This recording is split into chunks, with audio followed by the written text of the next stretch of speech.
Okay, hi there, welcome back, and it is chapter 7. If it's my one friend Megan that's read a whole bunch of chapters altogether, I apologize. Usually I have a whole bunch read for you, but looks like I've got to get back on it. So, chapter 7.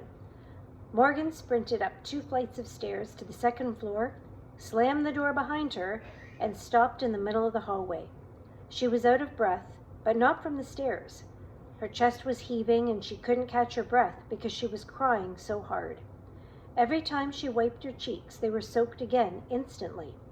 If her head were against her pillow right now, and the scene of the blizzard had burst back into her mind, she wouldn't be trudging through the snow. She'd be running through it. Her heart was racing. She'd run up the stairs with the intention of going to her bedroom, packing her clothes, and leaving. They were just going to kick her out now anyway. She knew it. She'd been removed from houses before. She'd run away from houses before. One way or another, with every house, eventually she would be gone. And it would be the same here. She bent over, put her hands on her knees, and stared at the carpet. "You jerk," she forced out between sobs. "You stupid jerk, those stupid jerks." She looked up. She could hardly see her room through the tears. The open door and what lay inside was just a blurry, dark vortex. Like if she went in, she'd be swallowed whole and she'd never come out again. She shook her head at the thought, looked down again, and the tears she'd shaken loose fell to the carpet, making tiny dark blotches in the fabric. She felt like they might swallow her whole too. She felt like everything might, that everything was darkness, and maybe it was better that way, to just get sucked up into it and vanish. "No," she said, panting. She didn't want that. She didn't want to leave somewhere else. She'd left too many places. And she was tired. She couldn't catch her breath from crying. She couldn't ever catch her breath, just from life in the foster care system. And Katie and James, well, they were all right. They were good. She'd not had foster parents like them before. Yes, they fed her bannock. Yes, they'd given her moccasins. But Katie had said they were trying. And, well, weren't they? Was it so bad? Who'd try to connect with her like that before? Even if she didn't want the moccasins, was it really their fault? Maybe, maybe not. She wanted to pull her head off. It was spinning so hard from the confusion. What just happened? She whispered to herself. And then out of nowhere, Eli's face was in her mind. How he was yesterday, how he was today. He had changed so much just in that time. He was talking. She was talking. He'd asked why she was so angry, and she knew that she was. It was like he knew her as well as she thought she knew him. Was she just going to leave him now? And what would happen to him? She tried to even out her breathing. Tears kept dripping onto the carpet. On the first floor, dead silence. She pictured them all just sitting there, stunned.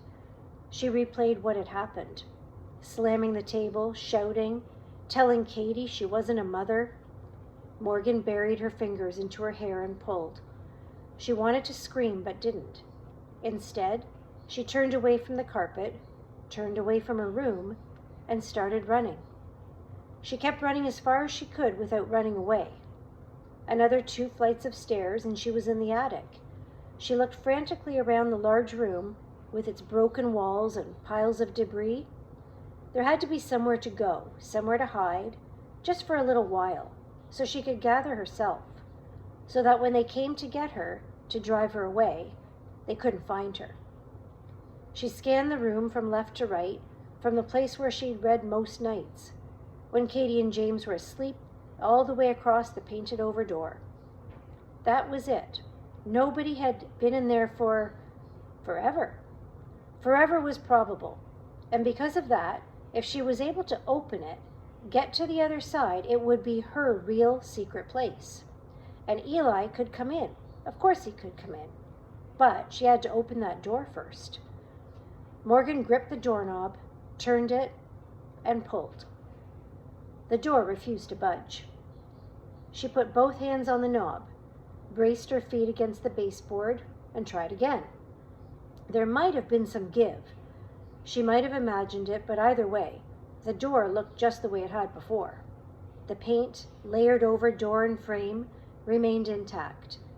In an effort that she knew would be fruitless, born of frustration, she lunged into the door with her shoulder, twice, but she only hurt herself.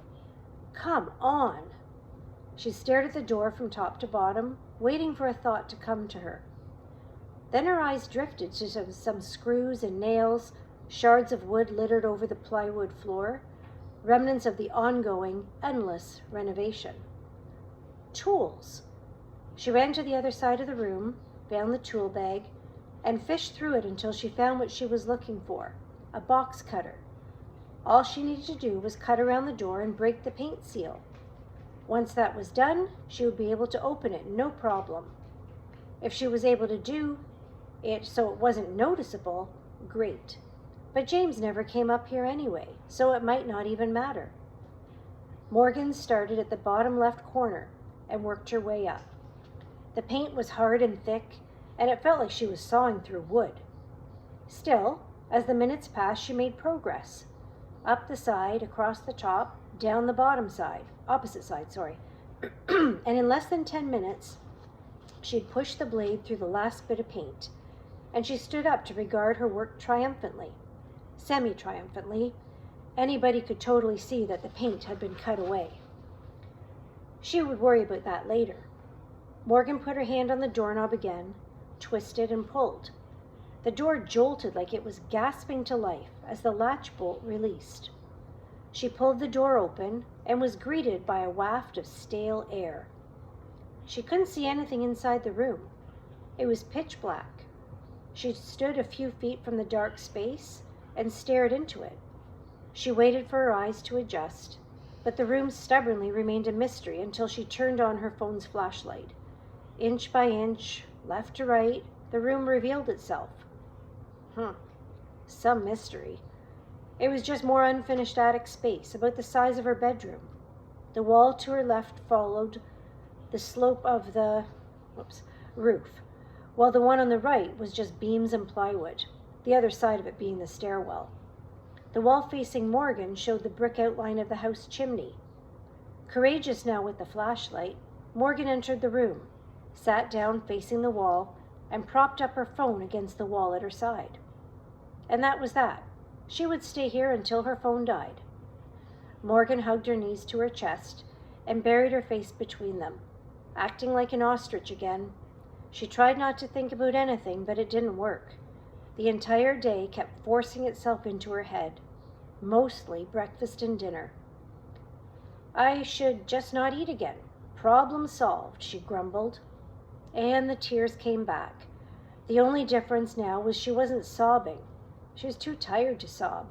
The tears just kind of fell, and Morgan didn't care for them to stop. She was too tired for that too. After a while, she heard the door open to the second floor, and footsteps leading to one of the bedrooms. Katie's, she guessed. The same footsteps started up the stairs on their way to the attic. Oh, great, she whispered without lifting her head. She knew she had left the door open, which defeated the whole purpose of having a secret room. What kind of secret room was it if you forgot to shut the secret door? When the footsteps reached the top of the last flight, she busily wiped her eyes and cheeks against her knees, removing the evidence of tears. The footsteps stopped at the attic door, and she looked up to find Eli standing there, looking at her and carrying his drawing pad. "Hey," he said.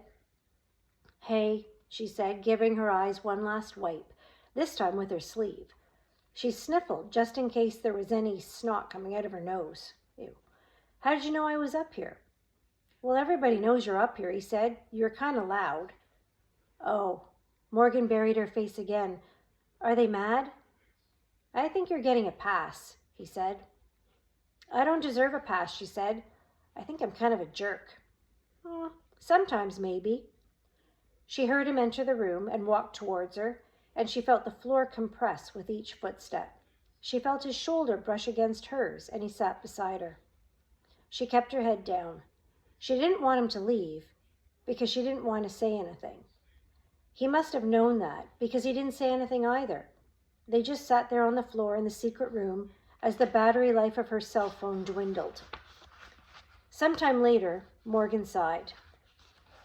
"The last place I was at," she said, "they used to tell me that I was part of their family. I was there for almost 2 years, I think. They had 2 kids, a girl and a boy, and a dog too, Juby. That was the dog's name. Eli, did you ever have a dog?" He nodded. "What was its name?" she asked. And he whispered, "Red." Well, their family, my foster mom's parents, lived in another town. It was like 3 hours away. They'd go visit every other weekend. My foster parents, the kids, and Juby. But I never got to go. They would put me in respite care, get another family to look after me while they're gone. Morgan wiped a tear away from her cheek. They took the dog, but they didn't take me. Finally, she looked at Eli. The last time they went away, I took off.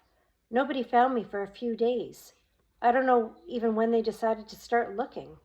And then she chuckled. "I wasn't hiding, I was just running, you know?" And he said, "Yeah." She ran her hands through her hair, pushed loose strands behind her ear. She smiled at Eli because he looked like he wanted to cry too. "I think I wanted them to want me. Funny, right? I wanted them to want me, so I ran away." She shook her head. Stupid. Anyway, she clapped her hands to snap them both out of it. They didn't, and here I am. "Well, you're not going to run away from here, are you?" Eli asked. "No," she assured him. "I'm not going to run away." "Good. I'm just going to move up here for, forever." "They're not going to get rid of you, you know." Maybe. But if you're going to stay up here, I made you a housewarming gift." Eli picked up his drawing pad from the floor. He opened it to the first page. He was being really dramatic about it, the big paper facing him, and Morgan couldn't see what he had drawn. She tried to snatch it from him, but he pulled it away. "You don't tease a girl who just had a meltdown, you know," she said. "Okay, fine." He turned the paper around to reveal his work. Morgan gasped when she saw it. Not that it was scary or shocking, but it was because it was such a wonderful picture. "When did you even draw this?" "Katie and James went into the kitchen and were whispering for a long time," he said. "I got bored." "Can I?" Morgan reached with both hands for the drawing, and Eli let her take it. She placed the pad on her lap, picked up her phone, and shone the light on the drawing so she could see every detail. An animal being. Morgan wasn't sure what kind of animal. It was walking through a field, its arm raised to shield its face from the wind and whipping snow. Funny, its tracks were coming from a village in the distance. It wasn't going towards it. The village all the way across the field was nestled against a forest that stretched from one end of the drawing to the other. There were lights in the houses. As she looked intently at the illustration, she started to hear the same beats from that morning, as if it wasn't a drawing at all, as if the beast was walking right towards her. Then she realized she wasn't hearing the animal walking. Again, just the sound of her heart pounding. "There was no wind," Eli said. "Huh?" Morgan tore her eyes away from the picture, but kept the pad open and on her lap. "When I was drawing it," he said, "there was no wind." Maybe what?" she asked. "Maybe it wasn't coming from the paper," he admitted. "Oh, are you sad about that?" she asked, because he did look sad. "You wanted your paper to be haunted?" He shook his head. I guess not." "Exactly," she said. "Magic is best kept to books. Plus, magic drawing pads that shoot cold air, it's kind of lame." She held the pad up, inspected the drawing again, and this time heard no heartbeat, no footsteps through snow, and there was no cold air coming into the real world. Everything that was right in front of her. The only mystery was the animal, and that was just because she didn't know it. She asked Eli. "Oh, that's a fisher," he said. "You saw them where you live?" She corrected herself. "Lived?" Maybe she shouldn't have. He slumped. "Yeah, I saw them out in the bush when I was hunting with... Never mind, I saw them." "Did this come from a story that you know?" No, No, he said, I just kept drawing it. I didn't know what I was drawing. I had this picture in my head all day. Morgan held the drawing close to her face. I think I did too, she said absently, not really to Eli. You did? He asked. Well, I was walking instead of the fisher, but still, she said. Weird. The creature's black eyes were watching her, and it was creepy.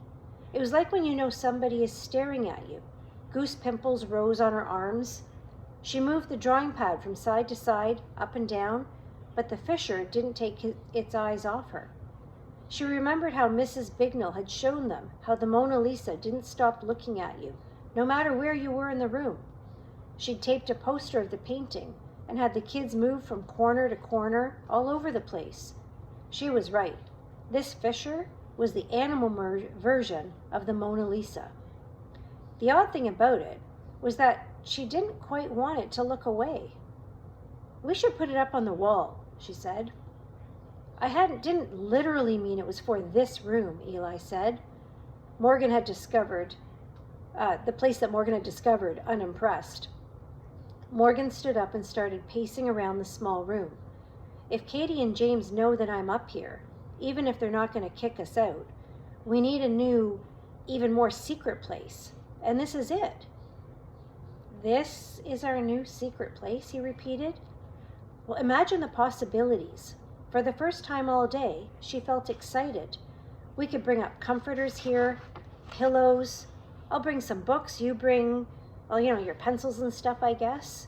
Oh, we could get one of those lights that's strapped to our heads. While Morgan paced around the room, she saw Eli watching her, and it looked to her as though he was, as instructed, trying to imagine the possibilities. Really, she wasn't asking much. Blankets and pillows? Imagining that could not have been difficult. Okay, he said. Sure. Yes, Morgan jumped and clapped her hands. Now, first things first. Can I take the drawing out of this pad? Eli nodded. Thanks. Morgan pulled the drawing out carefully and then looked around for the perfect place.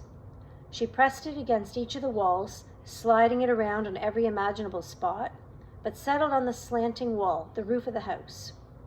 She positioned it so that it was centered exactly between the roof and the floor, wall to wall. Can you hold it just like this?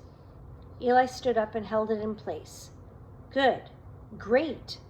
Morgan placed her phone back against the other wall, slanting it so the light showered over the illustration. Hold it right there. She ran across the attic, dug into the tool bag again, and found a staple gun she'd seen earlier. Moments later, she was back in their secret place. She positioned the staple gun over the top right corner of the paper, squeezed it, and thwack, a staple shot into the wood, affixing the paper to the wall. A gust of air blew out of the paper, much stronger than before. Morgan's entire head of hair blew back as if a hairdryer had been turned on to maximum power. But as quickly as the gust came, it was gone. Whoa, Morgan said. Did that come from the paper? Eli stated. It totally did. They stared at the picture, then at each other. Eli nodded at Morgan, giving her permission to add another staple. Another gust of wind. This one stronger still. And it was cold. It stung Morgan's cheeks, already raw from crying. This cannot be happening, she said. And why now? And why not when I was drawing downstairs? Good question. Okay, don't think this is cheesy, but maybe we have to be together. But why? I don't know. Morgan threw her hand in the air. I'm trying to think that this is like a fantasy book. Maybe we have to be in the attic. It's kind of sweeter if it's us, not a room. I'm just saying. Sorry? Just kidding. I'm trying not to freak out. These things don't happen in real life. Oh. Morgan pressed the staple gun against another corner. Should I? Yeah. Thwack. An avalanche of freezing air burst through the paper and pushed both of them back, almost to the opposite wall. And then it was gone. Morgan's hair was crazy. like she's just woken up or stuck a finger in an electrical socket.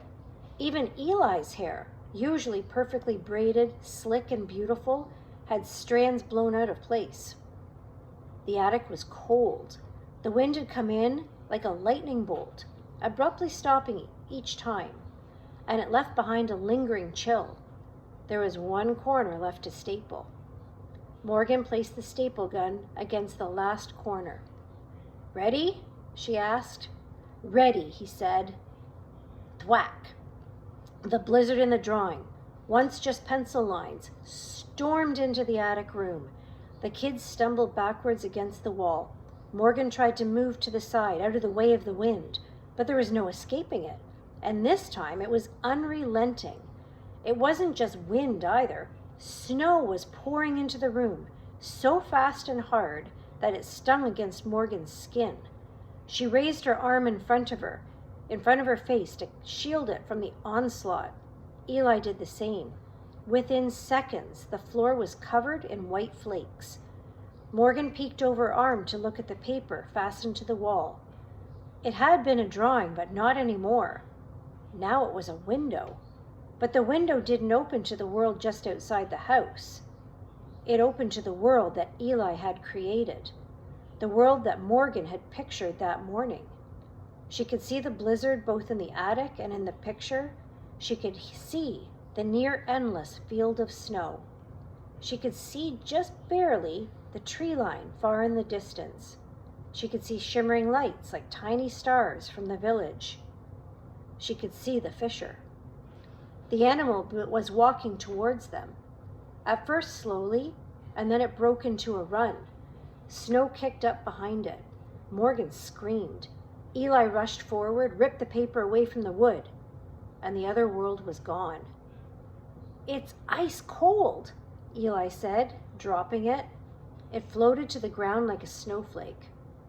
Morgan and Eli stood there, staring at each other for a long while until Morgan whispered, "Pick up the drawing."